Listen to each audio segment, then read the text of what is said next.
A ver, de las dos dudillas que me has mandado, ¿vale? En el primero lo que me has preguntado es lo del tema de cómo utilizar los límites para eso. Claro, me has preguntado eso porque te has leído la teoría y en el libro pone que uses límites. Borra de tu cabeza lo de los límites y mete en tu cabeza lo que os he explicado esta mañana. Y lo que os he explicado esta mañana es lo siguiente. Me imagino que esta parte la has hecho bien. Es decir, has hecho la primera derivada. La has igualado a cero. Sabes que los puntos que encuentras ahora son lo que el libro llama puntos singulares, que son candidatos, o sea, son puntos con tangente cero y que son puntos que son o máximos o mínimos, o como he dicho, también puede haber puntos de inflexión.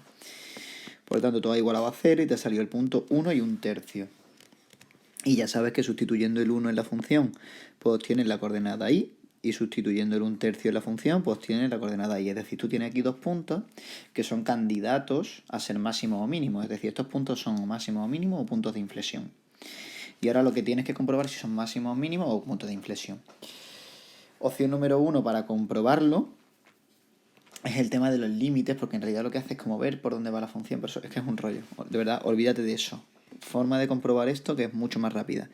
Te coges esto y lo vuelves a derivar. Esta derivada es la segunda derivada de la función. Y acuérdate que esta mañana en el cuadrito ese morado que os he explicado, ahora os voy a subir los apuntes que se me ha olvidado subiroslo.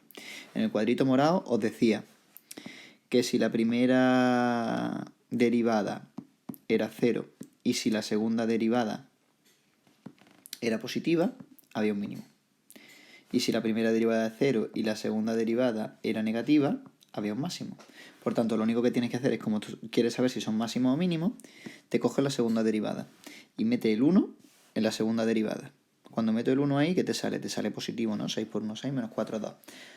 2 es positivo, es mayor que 0. Pues si es positivo, ahí hay un mínimo. Por tanto, esto es un mínimo. Compruebo la siguiente. Metemos el 1/3 en la segunda derivada. La primera derivada era 0 y la segunda derivada en este caso es 1/3 por 6, que es 2 menos 4 es menos 2. Es negativo. Si es negativo, hay un máximo. Por tanto, esto es un mínimo y esto es un máximo. ¿Vale? Es mucho más fácil que hacer límites. Segunda derivada, sustituye y ve si es positiva o negativa. Y se acabó. Y todos los demás pues son iguales, ¿vale? No olvídate de los límites, resuélvelos así porque es mucho más fácil. Y el siguiente ejercicio que me has dicho que no sabes lo que hay que hacer, bueno, este es como de pensar un poquito, ¿vale? Te dice que indiques los valores de x, es decir, te está pidiendo un intervalo, una serie de valores de x, para los que f' es positiva y f' es negativa. Es decir, nos está preguntando cuándo la derivada es positiva y cuándo la derivada es negativa. Lo que vamos a hacer es lo mismo que os he explicado esta mañana, pero al revés. ¿Cómo es eso? Mira, este es el caso A. En el A te da una función que es una parábola, que el vértice lo tiene en el menos 1, 1. En el menos 1, 1, por eso este número está mal. Tenemos que cambiarlo ahora. Esto es 1, 1. Ahora te explico por qué. ¿Vale? Entonces, para ver los intervalos de crecimiento y decrecimiento, que esta mañana lo hacíamos con una tabla, ¿qué es lo que hacíamos? Mirábamos el signo de la derivada y yo os decía, vamos a hacer la tableta así un poco más grande.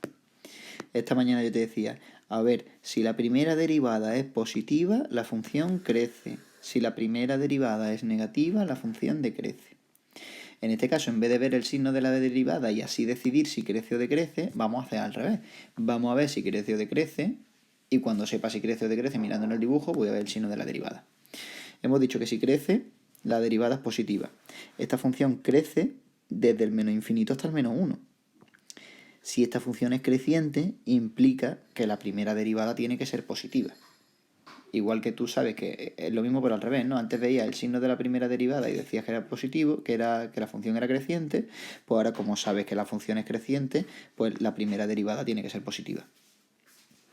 Por tanto, f' de x es positiva desde menos infinito hasta menos 1. Me he equivocado con el menos 2 al ver esto, pero es hasta el menos 1 porque es hasta donde crece.